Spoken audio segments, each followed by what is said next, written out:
Hi, friends, and welcome to Costuming in Color, a YouTube show dedicated to showcasing amazing costumers of color and those that support them. I'm Gigi, a cultural history buff, dabbleist, and historical costumer. And I'm Noelle, a costumer who likes to play both sides of the historical and cosplay world. Today we are interviewing Nastassia. Welcome to the show. Thank you for having me. But first, some house rules. The first rule of Costuming in Color is that you tell everyone about Costuming in Color. Yep, this way, even if you don't have people of color in your local community, you can get to know some in our global community. Will do. And the second rule is that kindness matters. Aside from that, there are no rules. So let's get into it. All right. Where are you from, and do you still live there? Well, I am from Ellicott City, Maryland, and unfortunately, no, I'm not there anymore. I moved to Williamsburg, Virginia. Oh, wow. Okay. Well, what is your favorite thing about where you live in Williamsburg? Oh my God, where do I begin? Well, as a history buff myself, it's a plethora of history. We have Colonial Williamsburg, we have historic Yorktown, historic Jamestown, and across the river we have Bacon's Castle. So we have everything from 1607 to 1799. There's also history of some parts of the Civil War that was fought here, the Battle of Williamsburg. So it's just even local history. So we have everything that birthplace of America, really. So there's a lot of different, just a whole variant of different parts of history, and not just American history, but also Black history too, which is a pretty big deal for me as well. So as soon as I was old enough to, pack up and move and leave my little town of Ellicott City, which is also a historic area, based off of 1775 all the way to the Civil War. Granted, it didn't have a big impact of the Civil War, but there was an occupancy there. But my main focus was colonial America. So obviously I moved down where, just to be in the hub of it. Awesome. What is your Instagram handle and why did you choose it? My Instagram handle is Tiger Lily's Threads. Why I chose it, now that's to give you a little bit of a background about me. I am actually Afro-Indigenous. Not only am I part Black, but I'm also part Piscataway Conoy, which is indigenous to Maryland, Southern Maryland. And Tiger Lily's Threads actually started off with, and this is going to sound awful, but a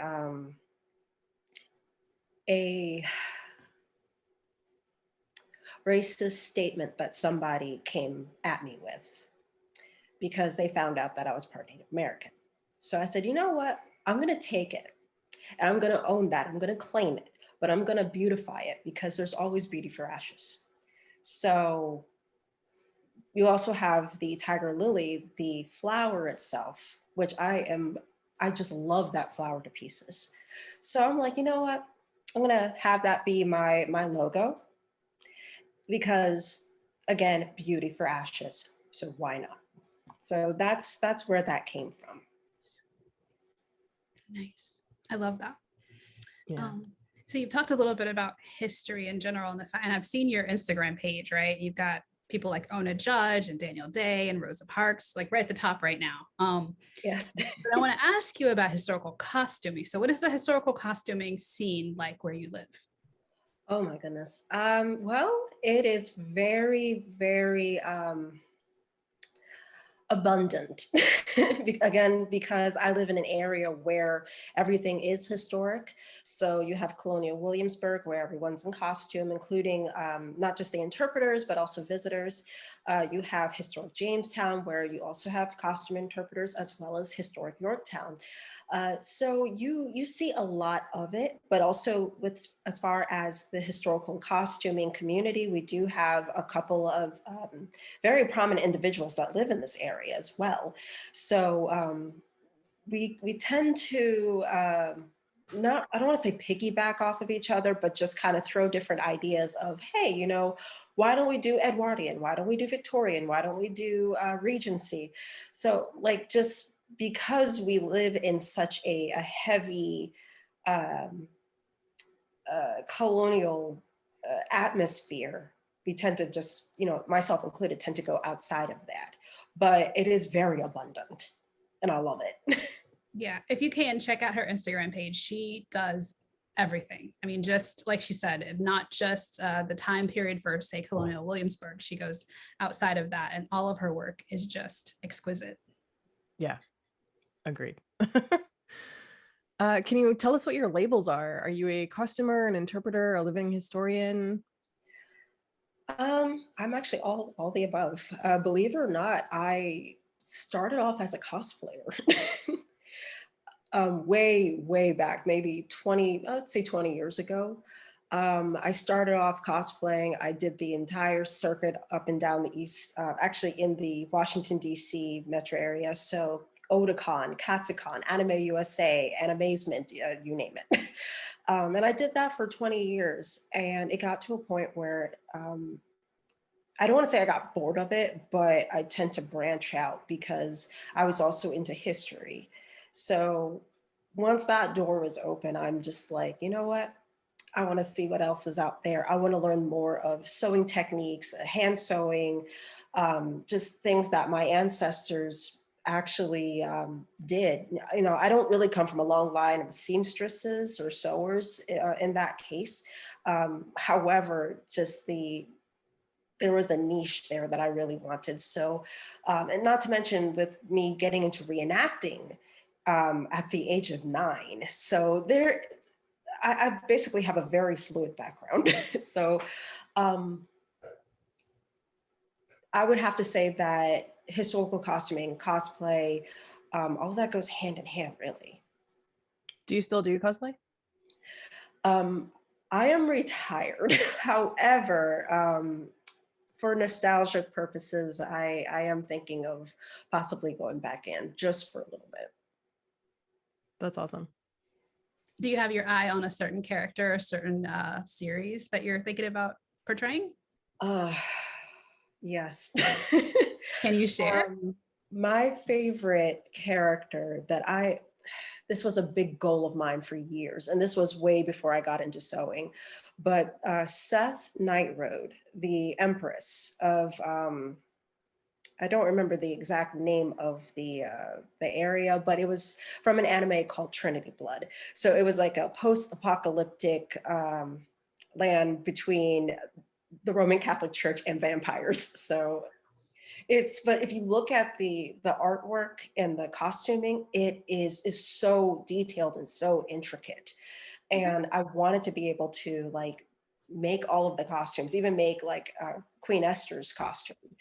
But yeah, it's not something that I personally think I'm ready for, but it's definitely a challenge that I want to be able to tackle on one day. So it is a cosplay goal, but as far as a historical costume goal, I want to be able to make the basically the really intricate Victorian ball gowns. And I mean with ruffles and everything. That's my jam. That's where I go. I'm a bustle dress. Ruffle, silk, you name it. As far as history, what time period and or place is your favorite? I would say, okay, I'm going to be jumping around a little bit. So in the Georgian era, I mostly focus on 1781 to 1790. Regency, I do 1812 to 1820. But I would say my most favorite would be Georgian period because just, again, I'm very frou-frou. But I also like Edwardian because it's less demanding because less fabric and less just, you can still add all the frou-frou and things to it, but it's not so much where like you need more, you need to do this, you need to do that. Especially if you've seen a lot of the extants in in museums or in paintings and things like that. But it's beautiful. What type of events do you gravitate towards?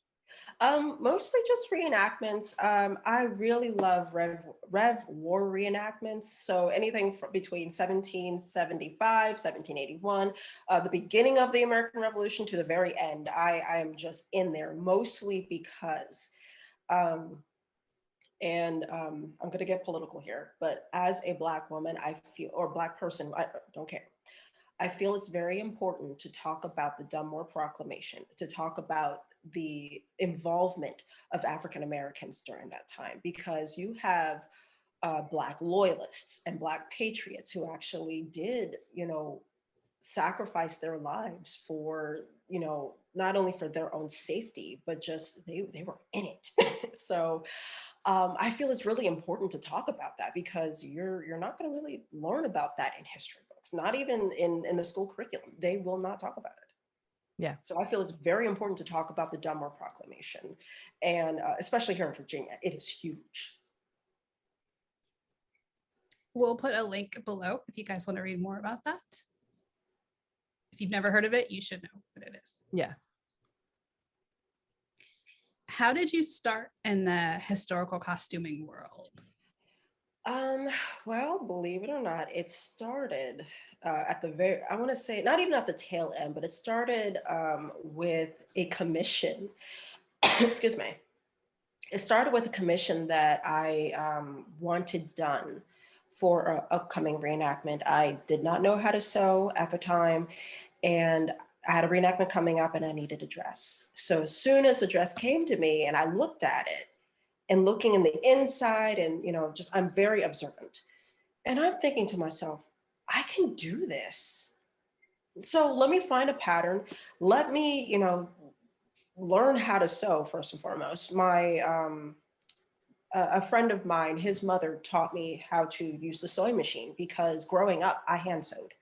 And I've been doing that since I was, oh my God, maybe in the third or fourth grade, just hand sewing. I didn't learn how to use a sewing machine until 25 years old. Oh, wow.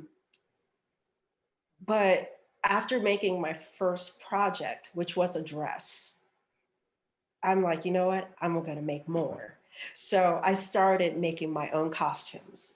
And then, a couple of friends of mine heard that I was making them and really, tightening up my skills and stuff. So they wanted me to make outfits for them. My first client was a Benjamin Franklin impersonator. And I made his outfit for him. And that was right before coming to Colonial Williamsburg and becoming an intern for the Margaret Hunter Milliner shop in 2017. So went right back to historical, sewing techniques, which honestly was amazing. I'm so glad I did it because now that I have those skill set, I know a lot more about, okay, this is how I'm going to sew this garment. This is what the details of it, like the guts of it. And the more I did it and the more I became immersed in the historical aspects of the clothing, the more I wanted to do it. So it's kind of like cosplaying. You see something really pretty, you want to make it, you see something else, and back and forth with different projects. So do that for 20 years. What keeps you in the community? Just the networking and just being able to share a common interest among friends, and you make friends very quickly. Yeah. That is one thing about costuming is it breaks down a wall a little bit faster than most other and I have a lot of hobbies, but it breaks down a wall a lot faster than most other hobbies do, where like instantly you can be in someone's business and be like, how did you do this? And people are just like instantly your friend and willing to tell you that. Oh yeah.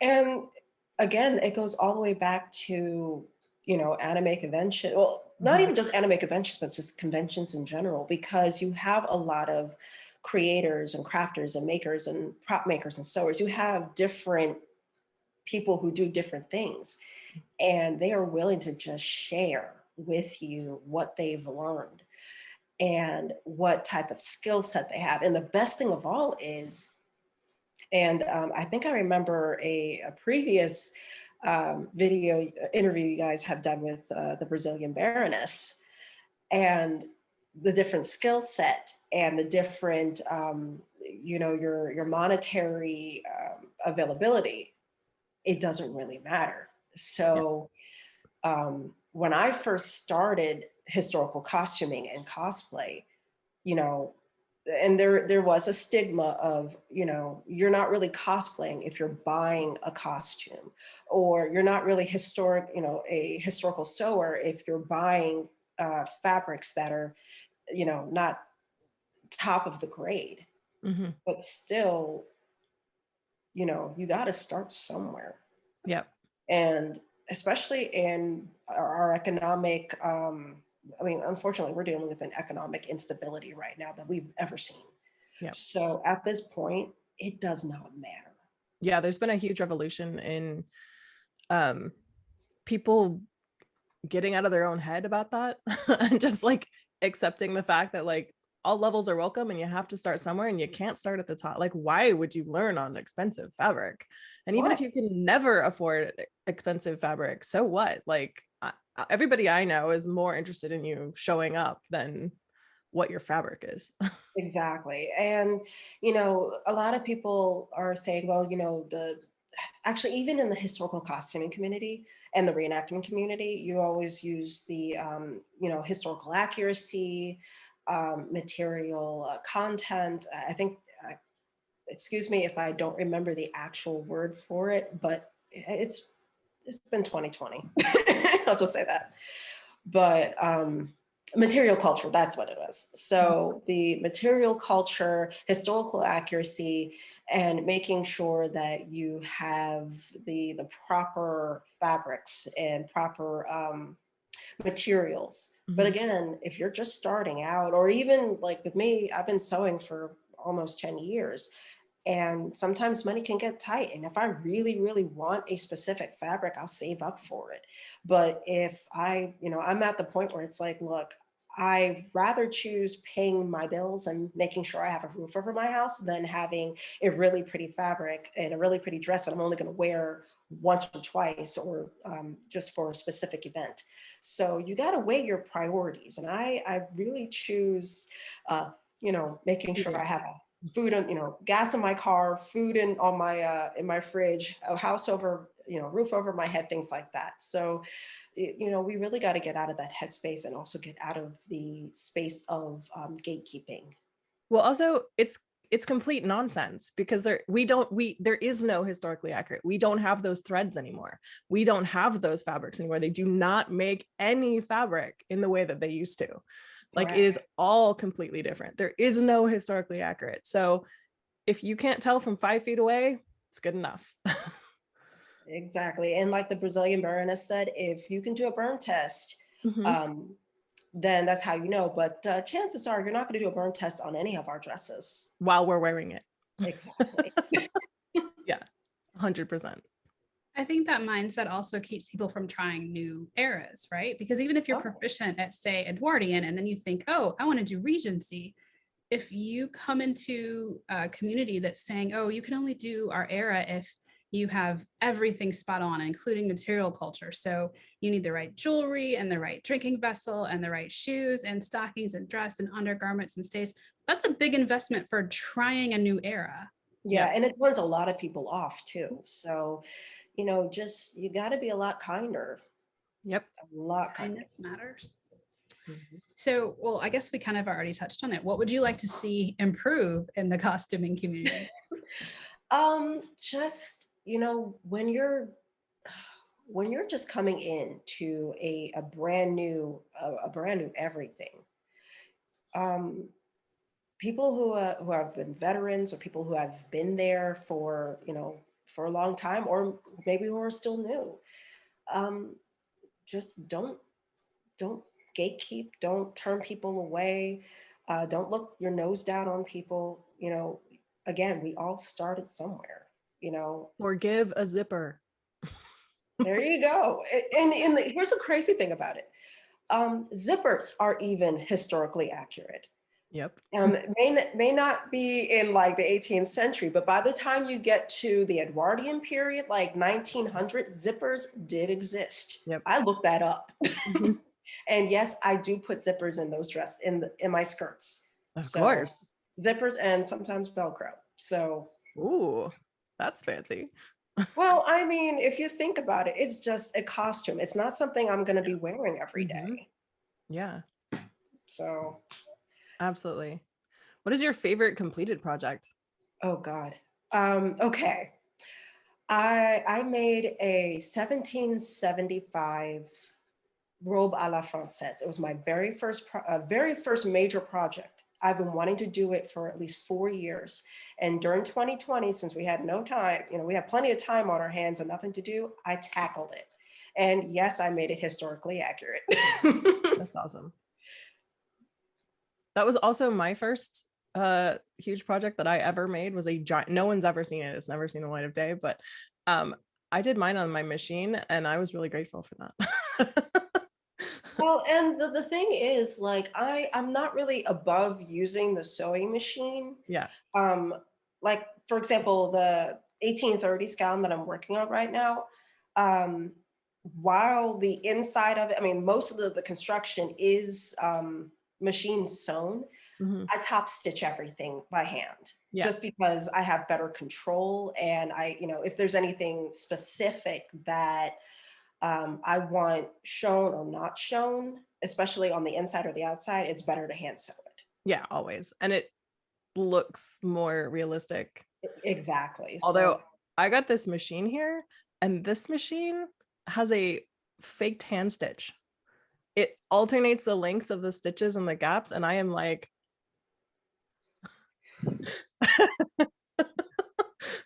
I'm jealous. That is beautiful. Oh my God. I haven't figured out how to like master that yet, but I'm working on it. That's awesome.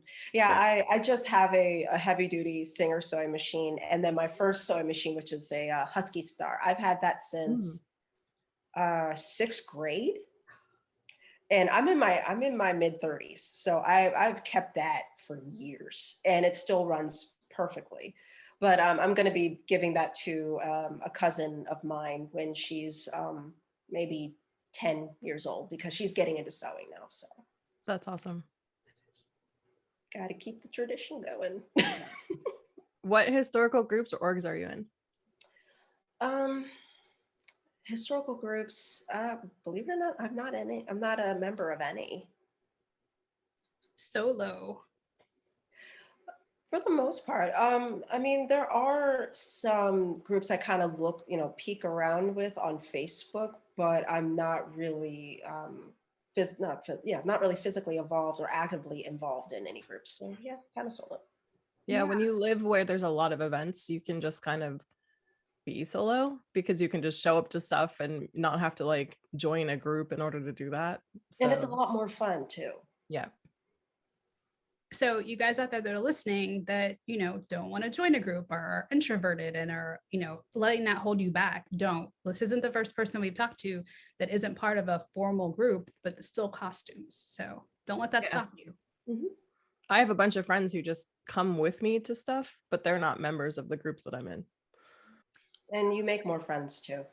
Yeah. Who inspires you? Oh. That's a very good question. I'm inspired by a lot of people. I can't really name names, but actually, yes, I can. I would have to say, like, I'm going to name drop here. And yes, they are friends of mine, but I'm inspired by them. So Lauren Marks, Laurel Stowell, or American Duchess, Samantha McCartee, who is the Couture Courtesan. Thank you. Couture Courtesan. I'm inspired by a lot of their pieces and projects that they've made. And even Jenny Fleur, there's so much that I have learned from them just by looking at their outfits. And it makes me want to, kind of up the ante a little bit and be like, okay, I want to make this. I don't know how, but I will figure it out, or I'll grab a pattern and, teach myself. And if not, I'll just ask questions, which, by the way, there's no shame in asking questions.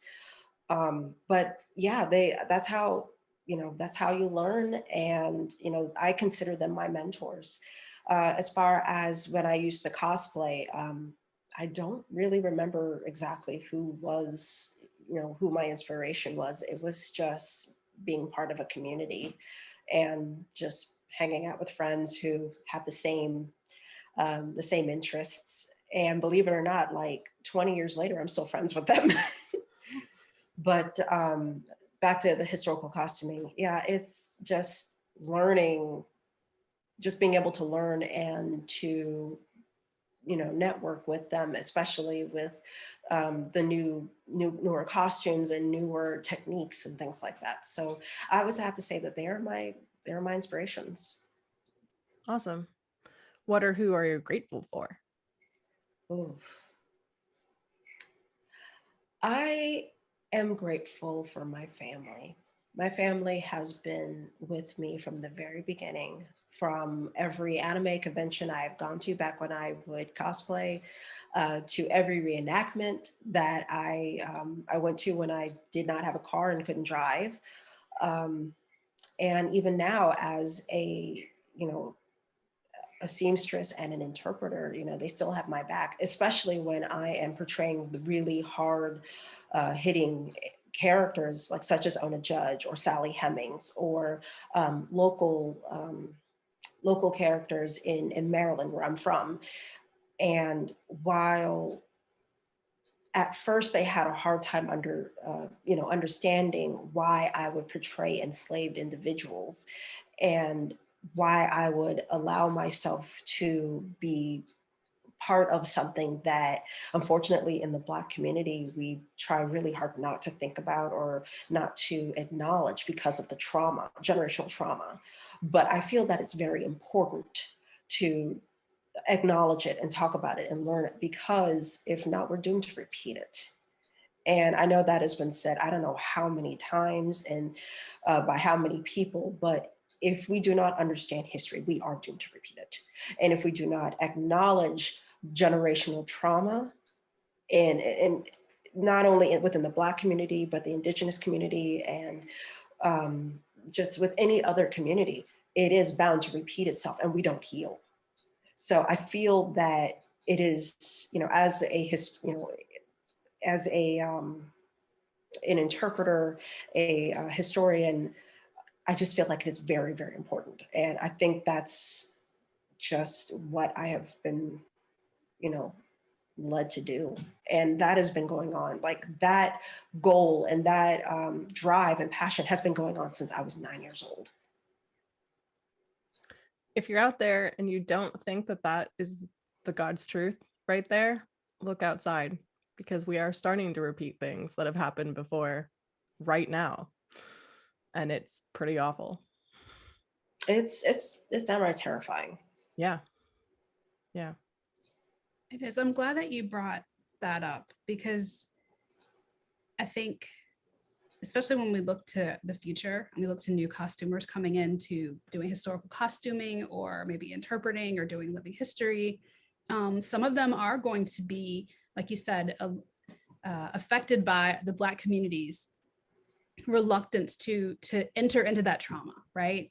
And deal with those emotions. Those are very deep and they're very painful. And a lot of families discourage people from getting into those type portrayals and that type of interpretation and that type of costuming. So if you could talk to a new costumer who may be thinking about some of those harder portrayals, some of those more emotional jobs, what kind of advice would you give them? Well, if they are getting into historical interpretation, the best and the very, very important thing that I would have to tell them is, you must stay grounded. Grounded psychologically, emotionally, maybe spiritually, depending on what higher power they follow. But you must stay grounded. And the reason being is, and I can say this from my own testimony, the more you stay fully immersed as a character, and not just as the character, but just immersed in the emotion and the pain and the anxiety and the just the feelings and the reality that our ancestors went through, you will be bound to lose yourself. And I've said this to a few people in several interviews that I have done. I have done an immersion exercise where I was portraying an enslaved woman who was running away. And the absolute fear that I felt being captured and being brought to a magistrate. And like, granted, beforehand, this was all, everybody involved understood the assignment, they understood the concept. But what we did not understand was how would this affect everybody involved. And when I portray somebody, unfortunately I tend to go down the rabbit hole a little bit, just so I can understand. So kind of like method acting, but I tend to do that to understand who that person was, understand their background, understand, like for example, with Ona Judge, it took me 2 years to study who she was, everything from her family life, life at Mount Vernon, life in Portsmouth, why she ran away, what she must have felt, just even right down to the clothing, how her hair looked, how her facial features, what using the runaway ad as a, as a source. And it says that, she had freckles. I don't have freckles. So I had to use eyeliner to make sure I had freckles. She had bushy hair. Well, my hair's natural. So I had to put my hair up to, just making that work. But her story was a little easier to convey. Whereas Beck from Historic London Town, where I was doing the full immersion, where I could not break character and I could not stay grounded and I could not catch a breath, that was more emotionally and psychologically taxing. Because when I was captured by the constable and brought before the magistrate in front of the audience, I broke down in front of everybody.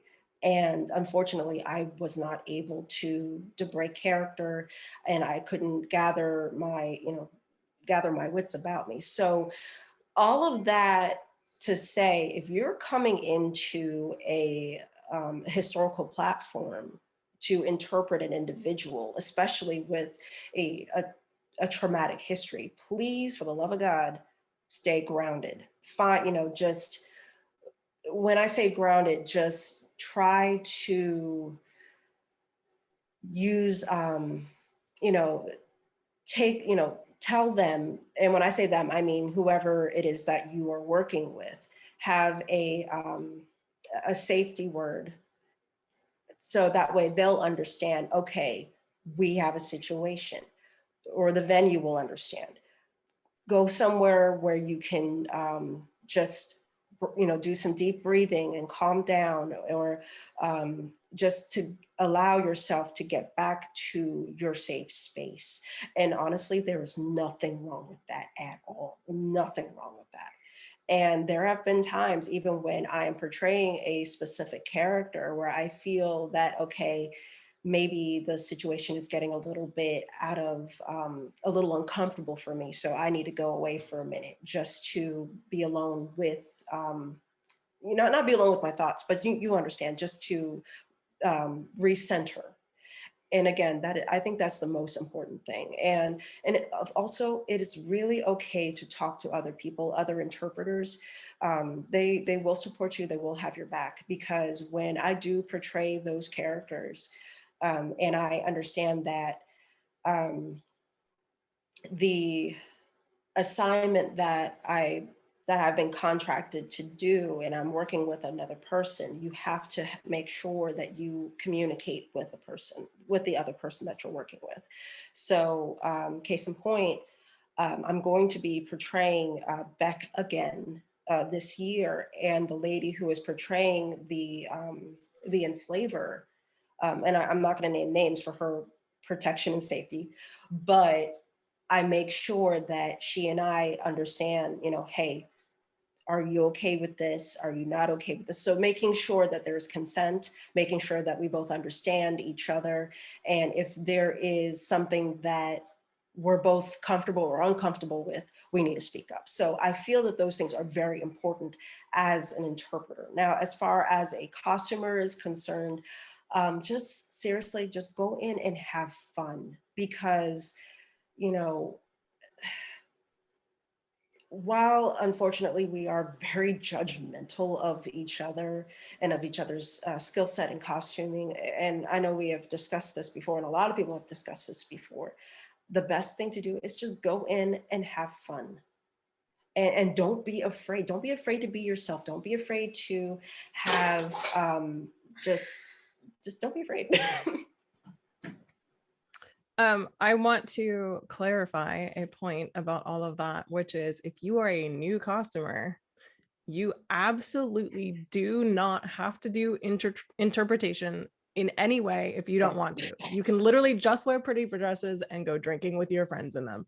Like, Yep. there is no obligation joining this party to be doing any kind of historical interpretation if you don't want to. That's something you do if you feel like it, if you want to educate, if that is your jam, if you're a history buff, that is your thing, then everyone really appreciates it, but you do not have to do it. So do not come into this hobby thinking that that's a requirement of any kind. That's a very niche, specifically that interpretation is a very niche thing that you would be driven towards later on in your journey of costuming. You probably wouldn't come out the gate doing that. I would not recommend coming out the gate. No. So you definitely need you want to make sure you have a good support system first. If you're thinking of ever doing historical interpretation, you want to make sure you have a good support system and people that will support you and back you up. That's very important. Because if not, it's going to be hard. Yeah, don't say to yourself, I would like to interpret an enslaved person as your first introduction into history. No, don't do that. Just like, I'm going to beg you, please don't do that. Yeah. And also what I was hearing is that consent is involved every step along the way. So if you just want to wear the clothes and go to events, then that is perfectly okay. You have to give your consent to do the other things. Because like the things that I do, and it's kind of sectioned off. So if I'm just doing historical costuming, I'm going in with the mindset of this is just a costume. I am not portraying anybody. I'm just here to look pretty and, hang out with friends. When I'm an interpreter, the goal is to teach. Yeah. And I will usually do that with not at a fun venue like a tea or anything like that. It's mostly for a museum that hires me. So there is a separate domain.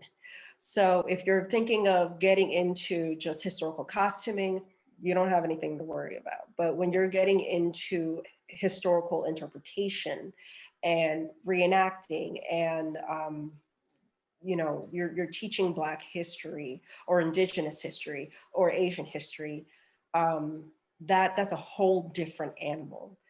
And you definitely, if that is something that you really want to do and have a drive for, go for it.